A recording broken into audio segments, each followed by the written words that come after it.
Hi, everybody. This is Dr. Jason Fung. I'm thrilled to invite you to the Fasting and Longevity Summit 2.0 that I'm co hosting with Dr. David Jockers and Dr. Joseph Antoon, with over 40 top experts to share their best insights and strategies. This next video is an example of some of the great interviews that we did together for this event. This is a life-changing opportunity to discover more about this ancient transformative practice that can really boost your health and even slow down aging.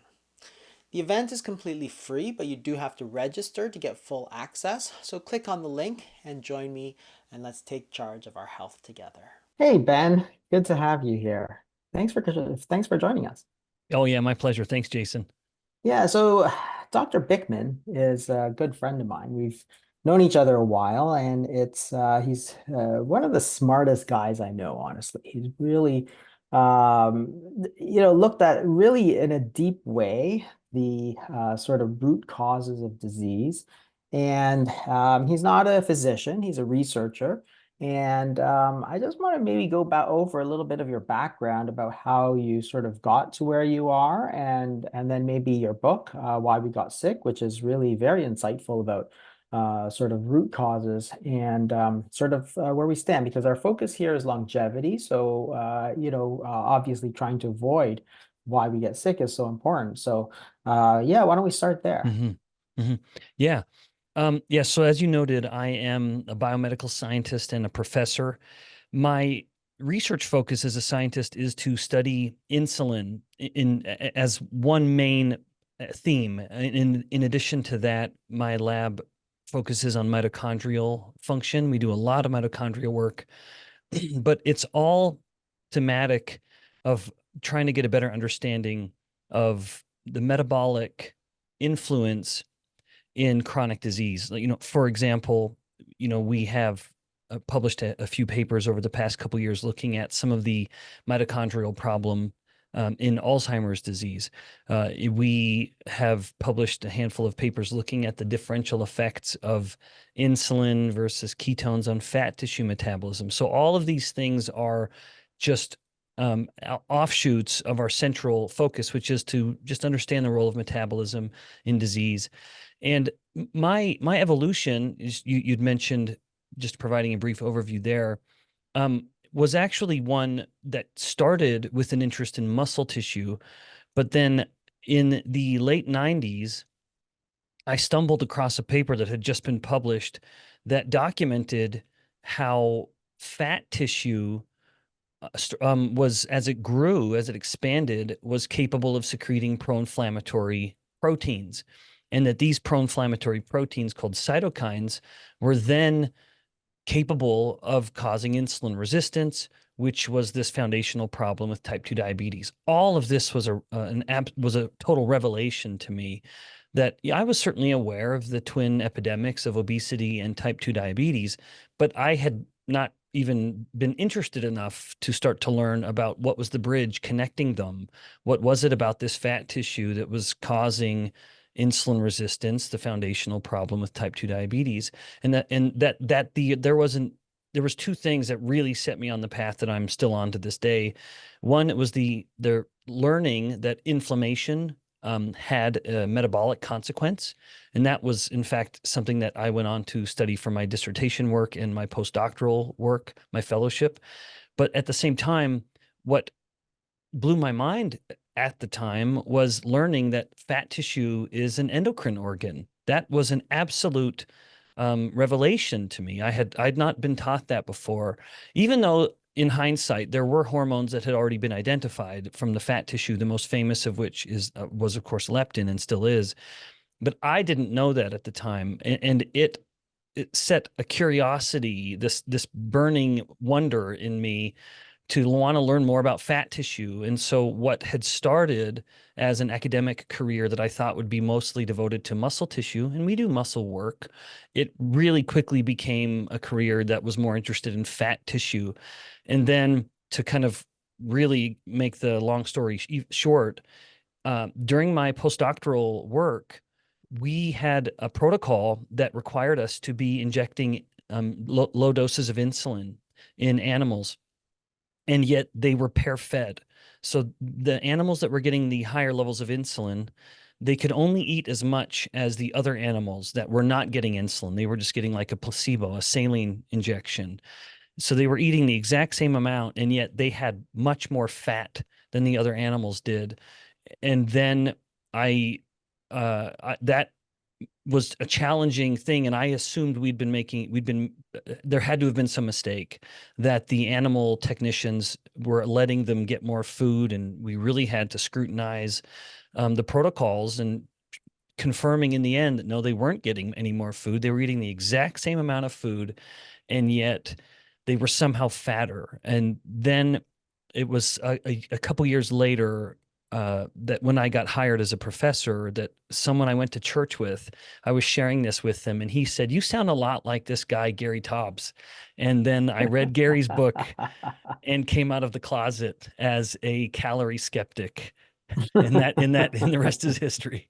I love that because, I went to medical school in the 90s, and that was sort of the prevailing wisdom too, was that the fat cell is this sort of inert sack of doorknobs sort of thing, right? So it's this idea that there's no regulation, it doesn't do anything interesting. It's like if you have extra doorknobs, you throw them in the sack, and you can take them out of the sack, you can put them in the sack, but the sack doesn't actually do anything. And that was the idea with fat cells, right? And that was the prevailing wisdom. And I think to some extent probably is, because when you listen to some of the people talk, even so-called experts and stuff, it's like, oh, they clearly have no idea that the whole thing is completely regulated by hormones, predominantly insulin, because it's not a sack of doorknobs. There are times that the fat cell can store fat, and there's times that it can release fat. It can't release fat all the time, and it can't store fat all the time. There's a sort of hormone that lets it go in, like lets the energy go in, lets the energy go out, and the fat cell itself has endocrine effects. And that's something that I think is just so important. Like, if you don't understand that, Yep. that's why there's so much misconception that, oh, you could just eat a few more calories and it's just going to go into fat stores. Yeah. Only No, in a certain situation. That's exactly right. And people like to assign a certain intelligence to cells that is not warranted. A cell doesn't have the intelligence to act on its own, and it doesn't know what to do because it wants to play nice with the rest of the body. But how can a fat cell know what's happening in the intestines? Because the intestines will tell it. Or how can the fat cell know what's happening in the blood? There will be a signal. One cell type will tell another cell type, okay, here's what's going on, and this is what I need you to do. And type 1 diabetes is the most unavoidably obvious example, because as much as there are it's a small handful of hormones that do have an influence on fat cells. Thyroid hormone has an influence, cortisol has an influence, progesterone has an influence, and yet all of those variables can be present. And if we remove only one, none of them matter. And type 1 diabetes is the perfect example. And it also completely breaks apart this whole idea that if there's a lot of energy in the blood, in other words, lots of calories, well, then the fat cells will just take it in. But so in the type 1 diabetic, if there's no insulin, there's this seemingly impossible situation based on just a purely caloric view, because the blood is filled with calories. Glucose levels, there's 10 times too much glucose. Free fatty acid levels in the blood are through the roof. There's even tons of amino acids in the blood, which the fat cell isn't going to really use anyway. But suffice it to say, the blood is loaded with calories, and yet the fat cell can't take in and store a single speck of it because it has to wait. It's an obedient child, which I pretend I have several of sometimes because my kids are so rambunctious. But the fat cell is waiting for its orders. It's waiting to be told what to do. And in the absence of insulin, it cannot not only can it not pull in and create fat, it cannot hold on to any fat. And so even though the blood is filled with calories, the fat cell just continues to let its own calories out. This is why, to me, people want to try to complicate the issue. Now, neither of us is saying energy doesn't matter, but insulin is an absolute unavoidable signal that tells the fat cell to store fat. Now, you need the calories to create the substance of that storage. You know, you can't have one without the other. If you try to increase insulin without having a sufficient amount of energy, then the person just becomes the central nervous system shuts off because you've locked all the energy away and there's nothing left for the brain to eat. The person goes unconscious. So that's incompatible with life. Alternatively, you can have calories through the roof, and if there's no insulin, you can't store that energy. And once again, it's a death sentence, albeit slightly slower than the other paradigm I just mentioned. So you cannot have obesity without both, but you and I know where you and I are so aligned is that we beat the drum that no one else, that so few are willing to beat. That yes, energy matters. You must have a sufficient amount, but it must be preceded by a stimulus telling the fat cell what to do with that energy, and that's insulin. Yeah, absolutely. And the funny part about it is that every cell in the body is the same way, right? Like no, because there are thousands of like trillions of cells actually, but thousands, hundreds of cell types probably. Um, it needs to be coordinated. So therefore you must coordinate it with signals, and most of those signals are hormonal signals. And in this case, it's the insulin. So in type 1 diabetes, of course, there's no insulin. That's the pathology of the disease. And that's where if you don't have insulin, the fat cell can't take in those calories. And therefore, people, even with all those calories, they just lose weight. They become extremely skinny until they die, basically. So what happens in this situation, the opposite situation, where you have too much insulin? What happens there? Mm-hmm. Yeah. So then this is what I like about this segue is that it allows us to present the paradigm that type 2 diabetes is the opposite problem of type 1.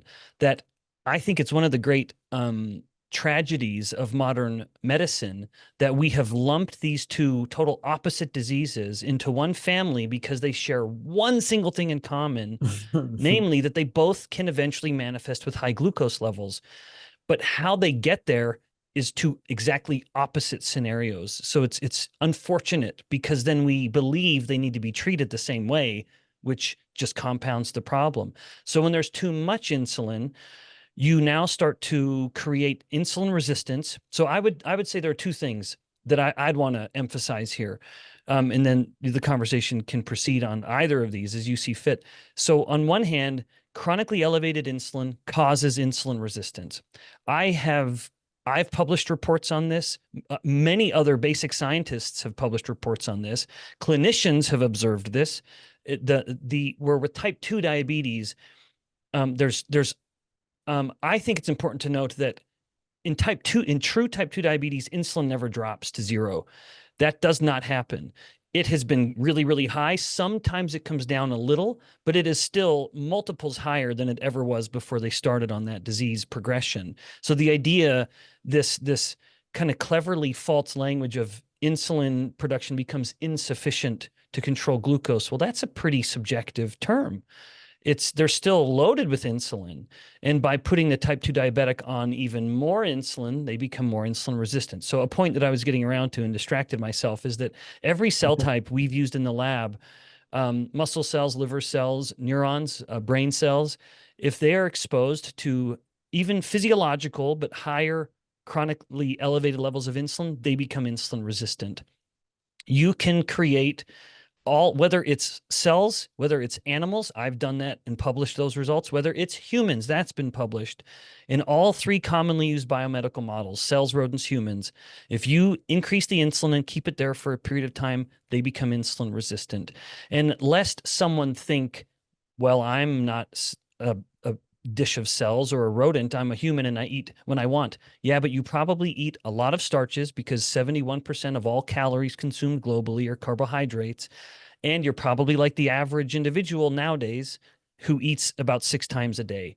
And in considering that it can take insulin up to 3 or 4 or 5 hours to come back down to normal, depending on how much you ate and what you ate and how insulin resistant you are, it's not a stretch to assume that most adults and children are probably spending every waking moment in a state of elevated insulin, because they wake up in the morning, insulin has finally had time to come down overnight, and then they spike it with starchy, sugary breakfast. And then right when the insulin's about to start coming down, they spike it again with a mid-morning snack. And that just continues until their evening snack. And now they're going to bed hyperglycemic and hyperinsulinemic, and they're not sleeping well. But anyway, so one, chronically elevated insulin causes insulin resistance. Well, let's pause on that moment for a moment, because I think it's a really, really important point, because this is the crux of the matter. So, and a lot of doctors simply don't understand this, and I think it's actually crucial. Insulin resistance, we all agree, everybody in the world pretty much agrees, is a problem. If you're insulin resistant, then you're much a higher risk of all kinds of other diseases, heart disease, cancer, and all this stuff. So if you take the next step and you say, okay, insulin resistance is a problem in everybody. What causes it? And like 9 out of 10 doctors will be like, we don't know. It's like, what the hell, right? You don't know. So insulin resistance being such a huge problem, and it's been, you know, syndrome X, Gerald Reaven identified it like at least by the 70s. So we're talking about 50 years of sort of medical research. And you're telling me that, and it's, you know, 3, 4, 5 times higher. Diabetes is 3, 4, 5 times higher than it was in the 70s. In certain countries, it's like 10 or 20 times higher. So it's like you have this huge epidemic. You've been studying it for 50 years. You've known insulin resistance is a problem for 50 years. So what causes it? And the answer is, we don't know. It's like, okay, Yeah. well, do you have any idea? And again, I've asked lots of doctors this, by the way. They are like, I have no idea. I asked trainees this, and they have no idea because they've never been taught. And I'm always thinking, why don't you actually think about this problem?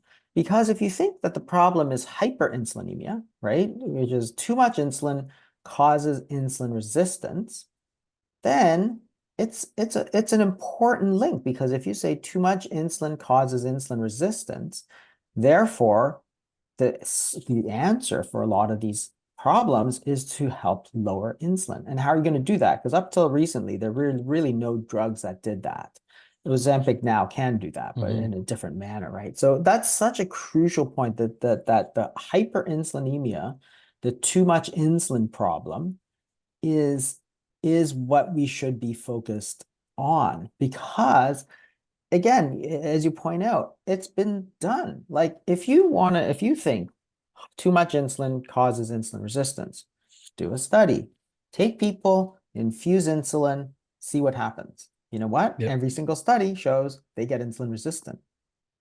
You can even take insulinomas, which are these rare insulin producing tumors. You take them out. So you take a condition where you have too much insulin and you return it back to normal. What happens? That insulin resistance completely disappears. And it's like, okay, well, yeah, there's something so intuitive about it. If you just think about it for a moment, a person very quickly comes to the oh, I see. It's an inconvenient fact, because it challenges so much of how these issues are treated. But too much of something causes a resistance to that something. That is how biology, that is one of the fundamental biological principles. If there's an incessant stimulus, the cell, the body by extension, or the tissue by extension, then the body by extension, will attempt to reduce the response to that signal, assuming, just kind of placing it into the background, and it becomes deaf to the signal. In other words, in this case, it becomes insulin resistant. And that's important, because this is a sort of fundamental biological principle, and it's a protective response, right? Yep. So the cell is protecting itself from too much insulin by becoming resistant. And you see this everywhere, right? If you're, you know, listening to loud music, what happens? You go deaf. Why? Because your ear needs to protect itself from the loud noise. So therefore, it goes a little deaf. So and even still, Jason, if you'll allow me to insert into that metaphor, what do you do to try to continue to hear the music? You continue to turn the volume up. Yeah. And I mean, bringing it back to insulin resistance, it becomes this vicious cycle where the pattern of eating lots of refined starches and sugars, eating so frequently, is pumping up the volume, to Yeah. get to some early 90s music references. But then you're becoming deaf. And then what do? I want to still hear this. The cell wants to continue to respond to insulin. And so the body will start to have this compensatory response and increase insulin, which further promotes insulin resistance.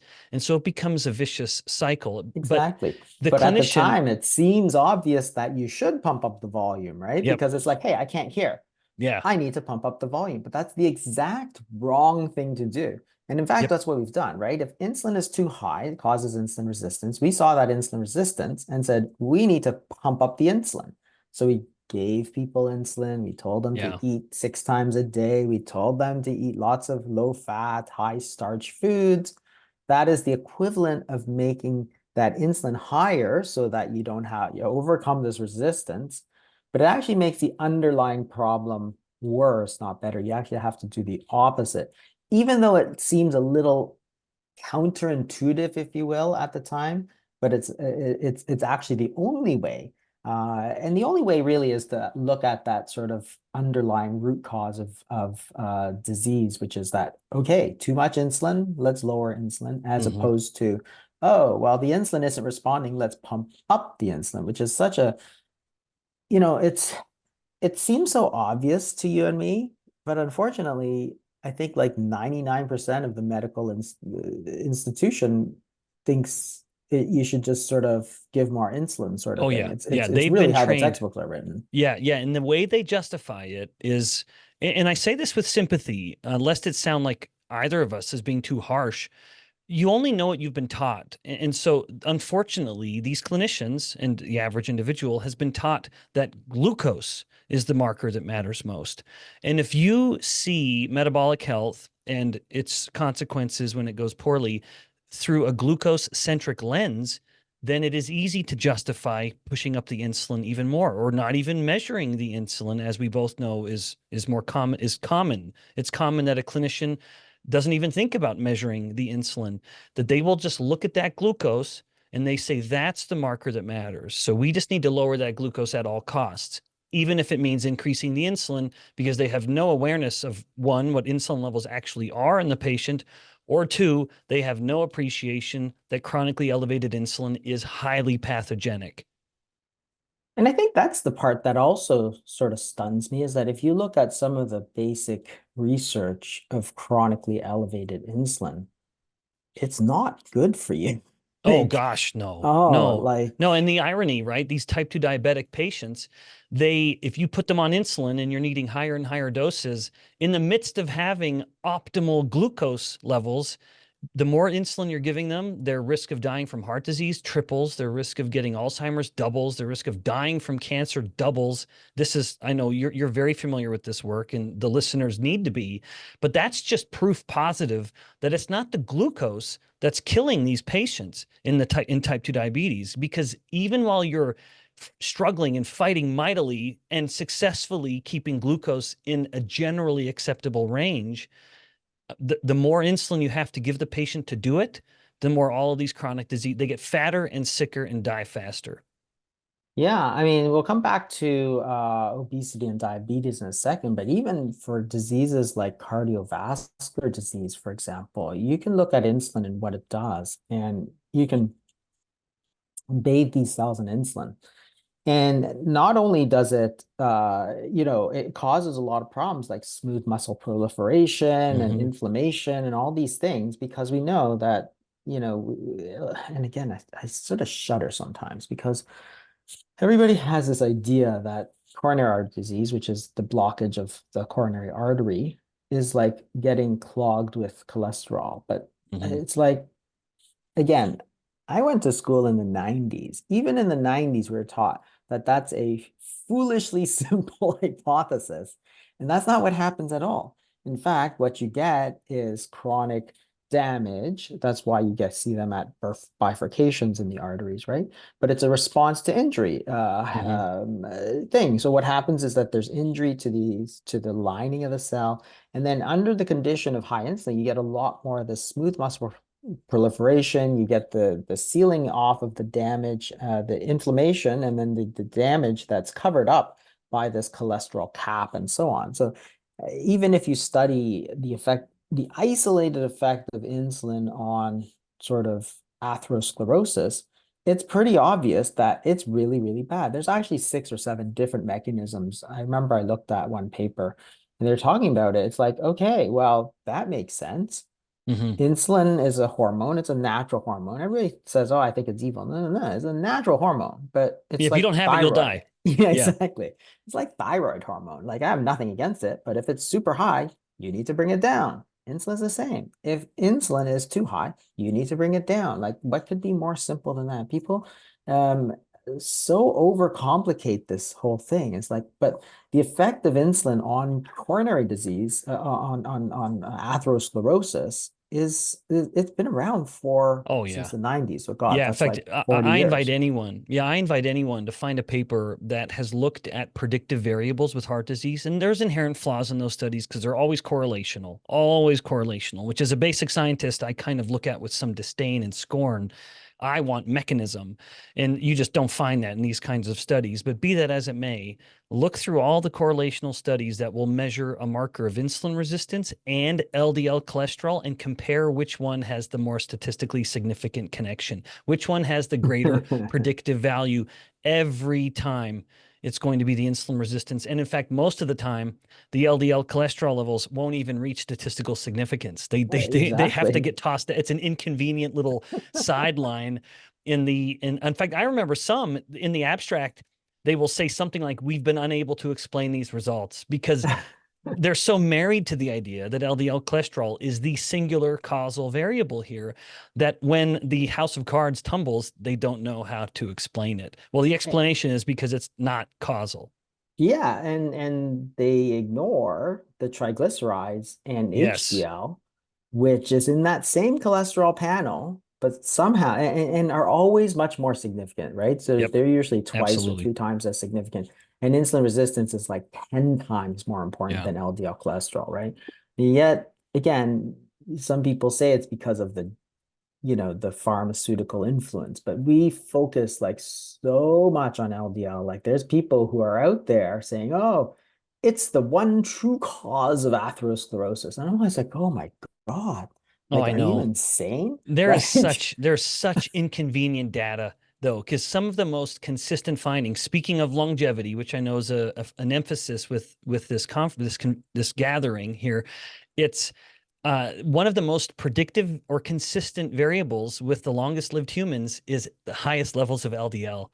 Boy, that is an inconvenient, right? I mean, it is. I know, I It's know. the people with one of the most common themes. They'll say that uric acid is low, blood glucose levels are normal, good range, and wouldn't you know it, inconveniently, LDL tends to be high in these Yeah. long-lived people. Their immune system is a little more robust. They have a lower risk of infection. They have a lower risk of blood-based cancers.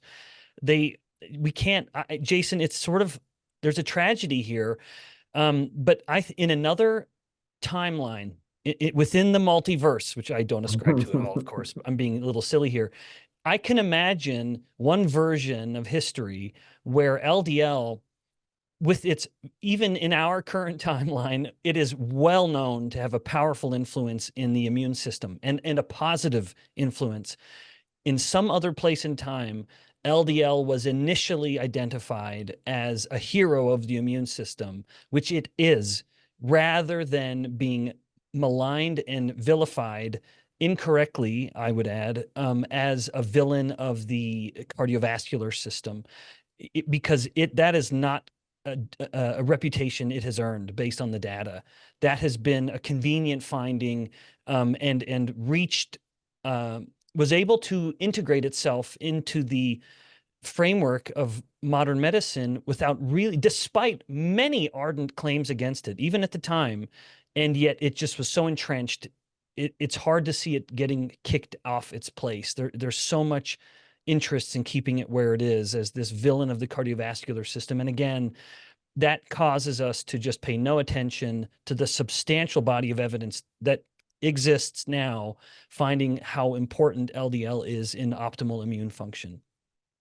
Yeah, and I think that, a lot of it is based on the statin data, of course, but statins have other effects, and that's always been the sort of argument. So then people have started to say things like, oh, every time you lower LDL, things improve. And it's like, that's completely not true. Yeah. SGLT2s is one class of medications that raises a LDL, right? It raises LDL. And what does it do to heart disease? Oh, it Yep. improves it by quite a lot. Yep. And people always forget the whole hormone replacement therapy. One of its purported mechanisms to prevent heart disease, remember, 30 years ago was a big thing, was that it lowered cholesterol, lowered it by like 25, 30%. So they're like, oh, give these postmenopausal women hormone replacement therapy, you lower their cholesterol and you'll prevent heart disease. Of course, then when the real studies came out, like the randomized trials, it was like, oh, it doesn't present heart disease at all. It might raise it, and it might raise breast cancer risk, by the way, right? And all Yeah. of a sudden, you didn't hear anything about the cholesterol effect, right? And it's like, okay, well, there's just so much data that's not consistent. Like Yep. even the statin data. The problem with a lot of the statin data is, I think, the same problem with evidence-based medicine in general, which is that the doctors and the researchers have basically sort of prostituted themselves to the drug companies. To do the study, you need money, and the drug company will give you so much money. But at the same time, we know that if a drug company sponsors a study, you're like 10 times more likely Mm. to find a positive result. Yeah. You Since will torture the all data any way you exactly. can to tell a favorable story. And I'm sympathetic as a scientist. I can attest to the frustration that it is to get science paid for. It is a Yeah. brutal process. And so I can see the temptation to get into bed with that kind of money. Yeah. But it absolutely, I think I'm thrilled that you bring that up. It's a topic that can make us be accused of being conspiracy theorists. But but I think that there's a little bit of naivete involved in that sort of perspective that, money talks and it goes a long way in science as it does in every aspect of life. Yeah, for sure. Um, Getting back to insulin, so let's talk about insulin and the metabolic syndrome. How does it, like from a mechanistic standpoint, how does it influence the metabolic syndrome, which is not just obesity and Hmm. diabetes, because they're clearly linked. And just as an aside, this is the thing that bothers me like crazy. If you ask an endocrinologist or a trainee or some other doctor, you know that people who are obese have more type 2 diabetes. That's again not for dispute. And you say why? They'll be like, I don't know. Right? And then it's like, okay, well, obesity is a state of hyperinsulinemia. Type 2 diabetes is a state of hyperinsulinemia. Like, do you think that's Mm. Yeah. like Yeah. There's a maybe common a variable. clue, Yeah. you know? And so metabolic syndrome is identified as this sort of cluster Hmm. of five things, which includes type 2 diabetes, obesity, abdominal obesity specifically, but Yep. also Hypertension, high hypertension, triglycerides, low high triglycerides. HDL. Yeah, that's the five things. Yep. And they all cluster together, right? That's the important finding of metabolic syndrome is that when you have one, you very much more likely have the other. And when you Oh have yeah. multiple, your risk of cardiovascular disease sort of jumps with each, like hugely with each one, right? How does insulin play a role in the metabolic syndrome? Because I think that's Hmm. crucial for today's population, because Yeah. metabolic disease is by far and away the most important thing we know we need Oh to yeah. treat. Yeah, in fact, I completely agree. In fact, just to help the listeners appreciate the scope of this, why would guys like Jason and I be spending time talking about it? For me, as a biomedical scientist, why would I have devoted my whole career to studying insulin resistance?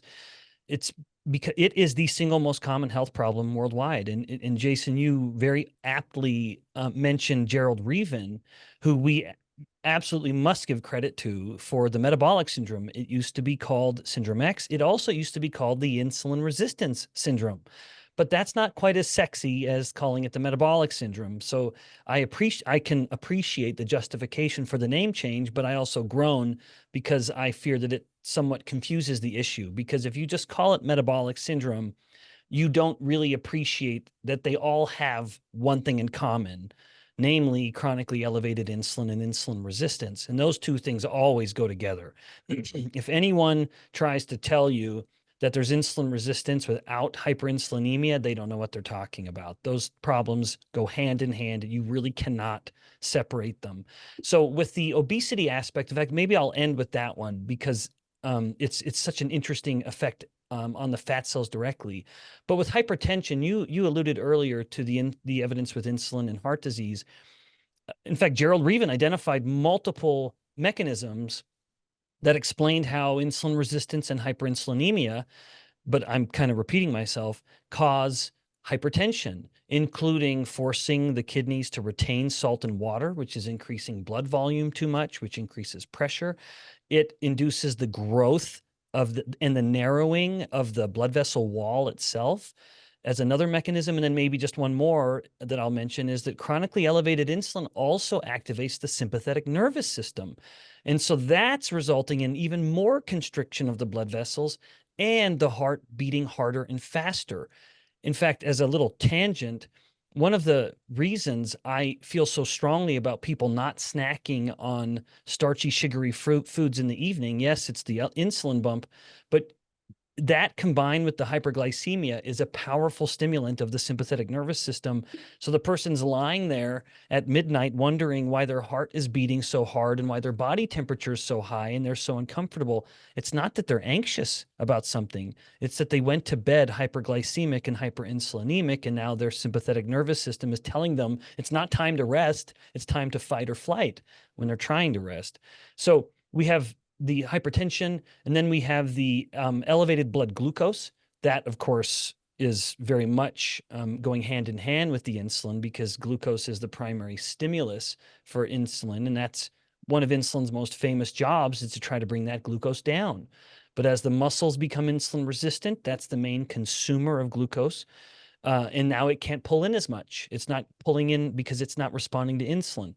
Insulin normally tells the liver to hold on to glucose, to store it for later, and not to release it when insulin's high. But the liver's getting a little deaf to that signal, and now it's releasing glucose when it should be holding on to it. So that explains the hyperglycemia. And then the dyslipidemia, the high triglycerides, boy, insulin tells the liver to make fat, and it does so very, very well. So if insulin is up, it's telling the liver to start creating triglycerides and packaging them into the triglyceride-rich lipoproteins to be dumped into the blood with the VLDL and the LDL. Now, mentioning LDL, though, it's conspicuously absent in the metabolic syndrome, which I think is a testament to kind of how irrelevant LDL is. Just one more evidence. Then the final point with HDL, insulin accelerates HDL intake back into the liver. And so it's forcing the liver to be clearing the blood of HDL more rapidly than it would otherwise. So it's just one more evidence of insulin resistance. And then Yeah, having gone maybe through go over that a little bit more, Mhm. like the de novo lipogenesis, because I think we don't talk about this enough because, as you said, like 95% of cholesterol stuff is LDL, but that's not Mhm. actually the most powerful predictor. Like in that cholesterol panel, the classic cholesterol panel of HDL, triglycerides, and LDL, it is like the weakest link, right? Oh yeah. It's by far and away, and we've known this for a long, long, long time. Despite the outside's attention, HDL and triglycerides, which actually always go hand in hand, they almost always go hand in hand, right? When triglycerides go up, HDL goes down. It's almost like it's far more predictive of future heart disease Oh yeah. than the LDL. Um, so maybe mechanistically, it might be good to go over sort of fatty liver de novo lipogenesis and that packaging you're mentioning of the VLDL, because I think Mhm. that doesn't get enough Yeah. sort of look at. Attention. Yeah. Yeah. Yeah. Well, the liver, I like to refer to it as the soccer mom of nutrient metabolism because it can handle everything that comes at it. And it will hold on, and it's the ultimate giver as well. You know, like if the body, it's sort of sampling the body saying, hey, you're getting a little low on glucose. Well, I've got some here for you, and I'm going to give it up. Hey, we need to rearrange and store some. We got extra energy coming in. I'm going to turn it into fat, and then I'm going to send that out, so that the body can burn it or store it, which the fat cells can do. So with regards to lipogenesis, the liver can essentially take any excess carbons. Mostly that's going to be from glucose, but it will only happen if insulin is telling it to. So this, once again, this is another phenomenon where insulin is telling the liver. It's basically able to tell the liver, hey, we have energy now, and it's a moment of abundance. Let's sort of package this up and concentrate these carbons into a concentrated energy, and fat's the most concentrated form of this. So take all these carbons, a lot from glucose, turn it into stored form of fat, and then let's send it to the fat tissue, for example, or to the muscle, or anywhere else the body wants to be holding on to, or even burning fat. That is lipogenesis, the process of taking some carbons and starting to link them together. But you do not have lipogenesis in the absence of an insulin stimulus. And so insulin will be up, and then it tells the liver, make these triglyceride-rich lipoproteins. I basically need some vehicles to take these fats around. I'll hold on to some, and so the liver will get fat, but I also need to share some, and hopefully the fat tissue will take some of this up, just as an example. And so it will So package yeah. So I think that's a really key point that I just want to emphasize again too, that it's like you need insulin. This is one of insulin's job, right? It's not that it's a bad thing. If you're, have a lot of food to eat and you're going to be facing a winter of, low food, this is very, very good. This is not, something insulin is not supposed to do. That is his job. The problem is it's too high, right? And the key is that insulin is a hormone. It's a nutrient sensor. It tells you that food is currently right now in abundance. We need to store some away, just like a bear will store fat for the winter. It's the same idea. It's a good protective mechanism. It's a normal thing. It's just too much of it in the modern world, right? So I think that that's really important, because fatty liver is another disease that's gone through the roof, right? So you have too much glucose, the carbons, and you could have too much protein too. But you have all this excess glucose, and then a lot of insulin in response, and tells the liver, let's store it away. How are we going to store it? Well, we need to make new fat. So this is de novo lipogenesis, which is de novo means from new, lipogenesis means creation of fat. So it's the creation of new fat from glucose. That's like the verbatim translation of this thing.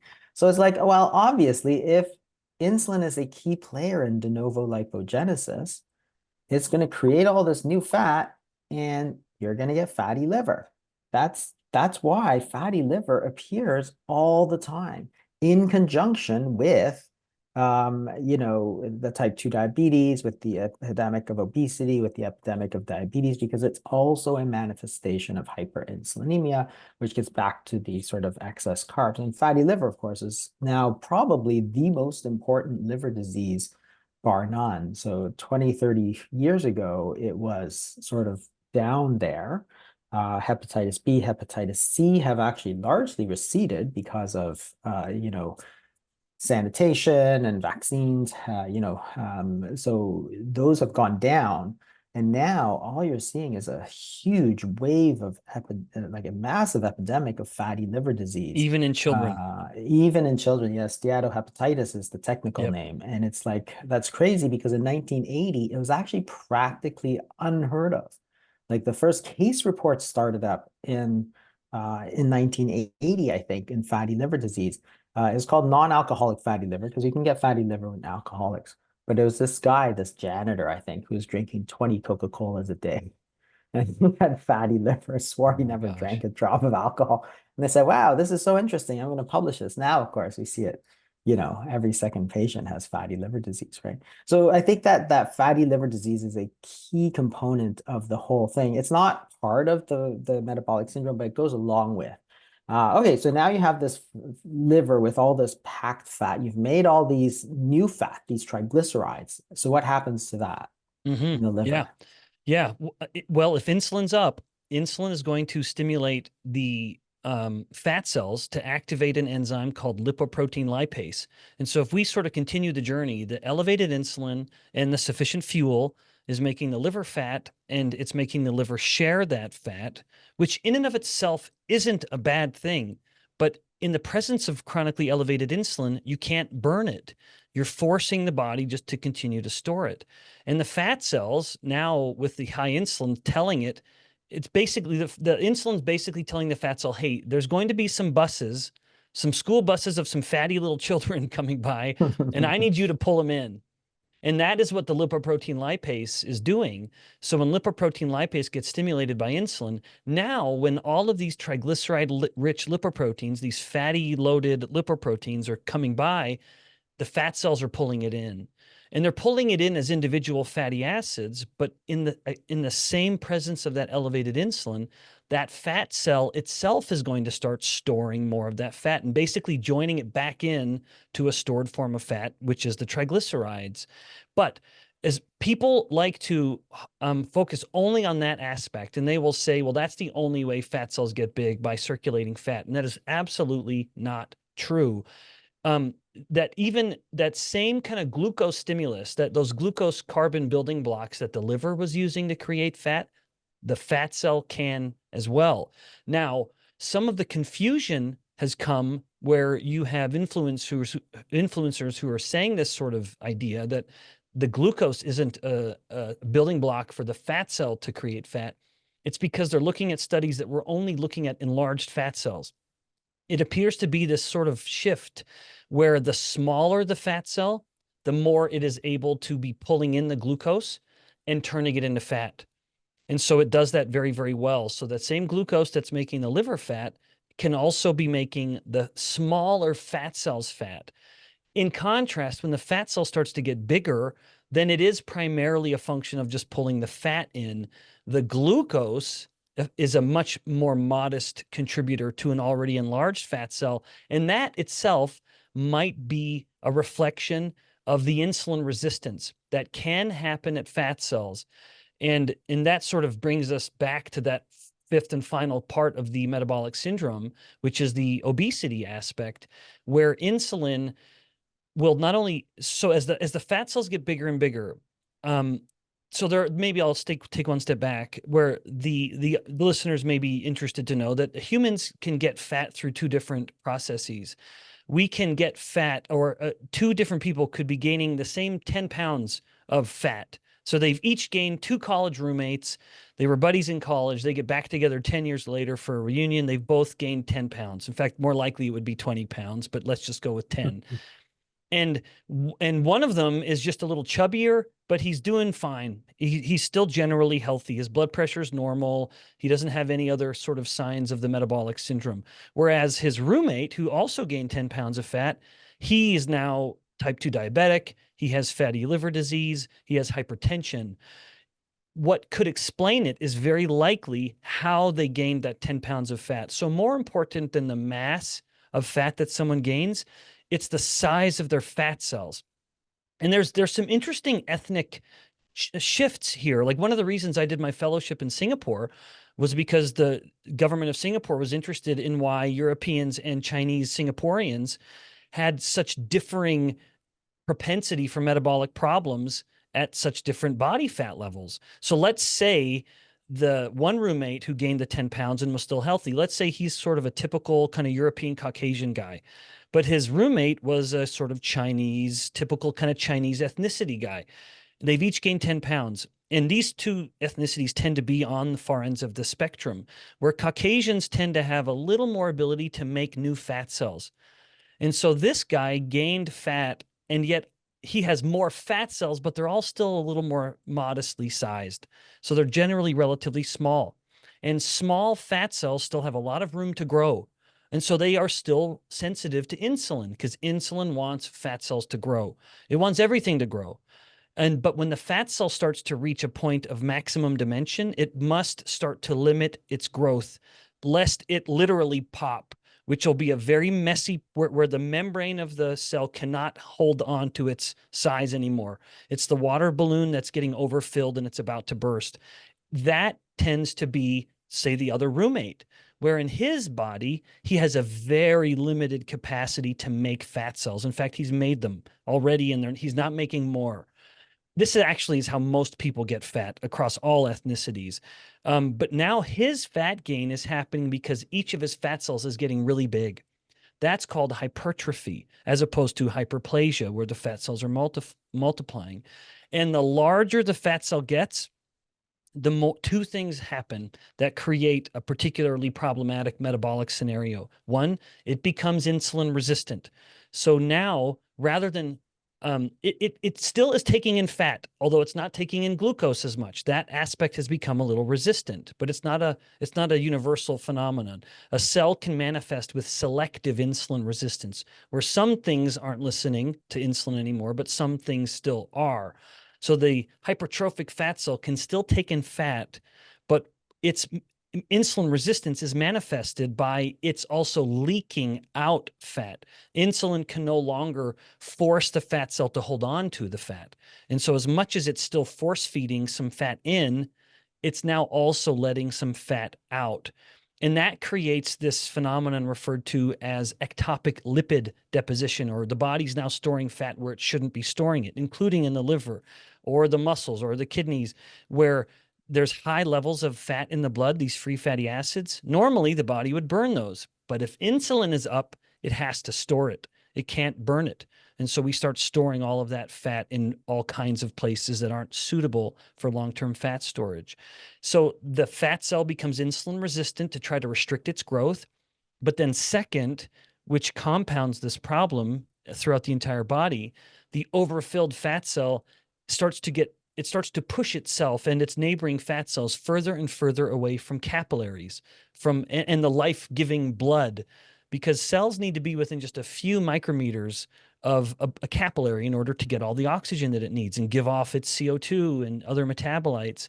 But the fat cell can expand to 300 or 400 micrometers, which is well over 10 times the distance that it should be from a capillary. And thus it starts to suffocate, or at the level of the cell, we would use the word hypoxic. It becomes hypoxic. Interestingly, one way the hypertrophic fat cell can correct the blood flow is flushing the system with pro-inflammatory cytokines, these pro-inflammatory proteins, because some of them act like a trail of breadcrumbs, and then the capillaries will say, oh, okay, there's some cells over here I need to grow out to.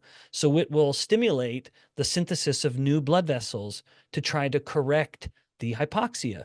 The tragedy here is that these two things that the hypertrophic fat cell has done to ensure its own survival, namely become insulin resistant to stop growth, become very inflammatory to correct the blood flow deficiency, also happen to compound and exacerbate the metabolic problem throughout the entire body. As mentioned, now we're storing fat in all kinds of unsuitable places. And second, we've activated these immune pathways, which in their own right are capable of causing insulin resistance. So the body suffers all for the sake of the fat cells trying to survive. That's fascinating. I mean, it really explains a lot about sort of what's been happening in the world, really, but also the differences with the different ethnicities, because we see this actually clinically a lot, where you might have usually a Caucasian who's, quite overweight Mm-hmm. and not diabetic in the least. Yep. Yep. And on the flip side, you have some Chinese or Indian person. I actually Yep. have a lot of Indians who are like this too. Yes. And their BMI is like 24, and they've got terrible diabetes. They're getting heart disease, Yep. very young. The And skinny it's fat phenotype. yeah, Yep. yeah. And it really explains a lot about that. So, I think that that's really important, when we're thinking about these diseases and how to avoid them, right? Then, keeping in mind this sort of insulin levels, insulin, the sort of key role this plays, because I think, to me, this sort of insulin versus calories debate is not a real debate, because they work really at different, like completely different levels, right? Like obviously a calorie is not a hormone. Like it's just a measure of energy. if you have carbohydrates versus proteins versus fats, they have different hormonal responses, right? Insulin is a hormone, so it has completely different, you can't compare them. No. Right. On the one hand, there's an overlap because if you're eating more calories, if the diet is fixed, then you're going to have more hormonal effect, right? So there's always an overlap, and that's where the confusion comes. But I think you've done a great job in trying, and really pinpointing sort of what the important aspects of chronic disease are, in the 21st century. I mean, this is really what we need to focus on because it's just not like heart disease, cardiovascular disease, and cancer are the two biggest killers of Americans, like by a long shot, right? There's other things such as infections and stuff, but they're really much further down. So if you want to talk about improving your health, it means avoiding these diseases. And I think insulin is one of those key factors. So, I just want to wrap it up by saying thanks. And you should check out Ben's book, Why We Get Sick. Is super, super insightful, written sort of for the layperson. So it's a really great book. And do you have anything else on the horizon? Yeah. Jason, in fact, thanks. Yeah. So in fact, Jason was kind enough to write a foreword for that book. So I still appreciate that in my Why We Get Sick book. And really the reasoning for it was I just thought not enough people were having this conversation, that there was one medical variable, insulin resistance, that just was not being highlighted sufficiently. So I have a follow-up book called How Not to Get Sick, but also I try to create all the content I create. I try to compile it at insuliniq.com so people can find me there. Yeah, that's a great resource. And also on YouTube, I've seen some of your you do the little pieces. Yeah, my And they're metabolic super classroom. Yeah, and that's my Yeah, Insulin they're IQ great. channel on YouTube. Yeah. Or catch you at one of conferences. Those are always very enlightening. So I always learn something. So thanks so much, Ben, for being here. Oh, my pleasure. Thank you. All right, I think we're at Renee. Nailed it. Beautiful. I swear, every time I listen to one of your interviews, Dr. Fung, you have brought the best speakers and just so insightful. And I'm learning so much as a little bystander here. So thank you. Thank you so much for both of your time. And again, so Dr. Bikman, I did mention to you, I think I mentioned to you, it's going live in January. So we've got a little bit of time before all of this gets compiled and ready to go to this very large audience of probably around 70,000 that are going to be getting to get all of this phenomenal information. So I am going to actually a couple things. We do give the opportunity for all of the speakers to offer a bonus. It's actually a win for you so that you can share information with the audience. Some, especially our authors in the group, are offering like one free chapter or like something like that can prompt people to go get more. So if that's of interest to you, just let me know. We can set that up. And then the other thing is that come December, we'll be pinging you just to let people know that the summit is coming and to prompt everybody to come listen to this phenomenal chat. Okay, great. Beautiful. Any questions? Sounds good. Nope, none. Thanks, guys. This was great. Okay, Jason, always yeah. nice to connect, man. Safe Oh, travels for next sure. week. Are you Oh, going thanks. back to, is it a Swiss Re thing again? No, it's not Swiss Re. It's this health and longevity forum that I think somebody at Cedar Sinai in Los Oh, Angeles that's is putting great. together. That's So great. they're hoping. I think they got it's just like a weekend. So it just happened to be in San Moritz, which is funny because I was there last year with Swiss Re. I did that, and then I actually went to San Moritz. So Oh, I'm St. going Moritz back is there. beautiful. I was at It's a Keto Live beautiful. conference there just this past summer, and oh my goodness, the more times I go to Switzerland, the more I want to just stay. I know it's just too expensive though. It is. It's It's brutal. so Yeah, but here pricey. you are in Eastern Canada, man. It's not like it's cheap there. All right. Yeah, we Thanks, get guys. taxed to death. All right. I know. Good to see you, See Ben. ya. All right, bye. Bye.